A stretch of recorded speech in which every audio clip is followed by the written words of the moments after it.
एक बार की बात है। एक बार एक अध्यापक एक संपन्न परिवार के शिष्य के साथ कहीं जा रहे थे।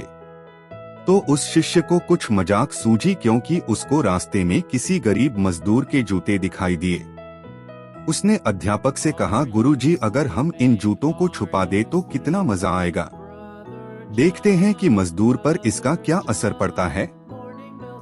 अब उसको तो मजाक सूझ रहा था, लेकिन गुरुजी ने कहा कि नहीं, गरीब इंसान के साथ इस तरह का भद्दा मजाक करना ठीक नहीं है। उसने कहा, क्यों ना हम इन जूतों में कुछ सिक्के डाल दें और देखें कि इसका इस गरीब मजदूर पर क्या प्रभाव पड़ता है। उन्होंने ऐसा ही किया।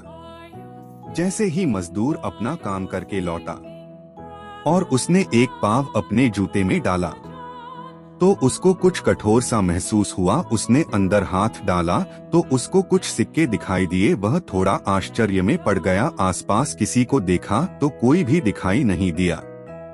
वापस उसने दूसरा पैर अपने जूते में डाला और वापस उसको उसमें कुछ सिक्के दिखाई दिए। अब दोनों जूतों के सिक्कों को उसने अपने हाथों में रखा और प्रभु की तरफ इशारा किया, है प्रभु, पता नहीं किस भले मानुष ने यह सिक्के मेरे जूतों में छुपाए हैं, लेकिन जिसने भी छुपाए हैं उसको मेरी दुआ है ताकि इन पैसों से मैं अपने बच्चों और पत्नी के लिए कुछ खाना और दवाइयां ला सकूंगा।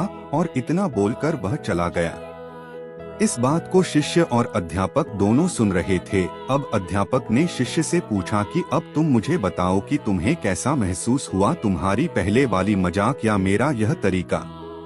तो उसने कहा कि गुरुजी, मैं आपसे क्षमा चाहता हूँ।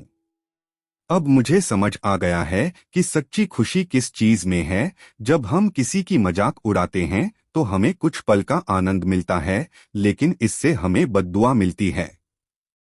लेकिन अगर हम किसी की मुश्किल परिस्थिति में मदद करते हैं और जिसकी भी हम मदद करते हैं उसको भी नहीं पता कि हमने उसकी मदद की है, लेकिन अंदर ही अंदर हमें पता है कि हमने उस इंसान की मदद की है।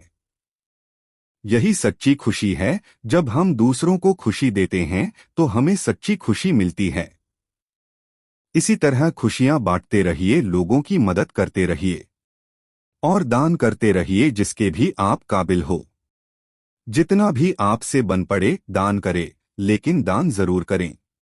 इसका मतलब यह नहीं है कि आपको कंपलसरी या अनिवार्य रूप से इतने रुपए दान करने ही चाहिए, क्योंकि हर किसी की जरूरत अलग अलग हो सकती है। अगर आप किसी को पैसों का दान नहीं कर सकते तो कम से कम चीजों का दान तो कर ही सकते हैं। मुझे पूरी उम्मीद है कि यह हार्ट टचिंग स्टोरी आपको जरूर अच्छी लगी होगी। आपका कीमती समय देने के लिए दिल से शुक्रिया।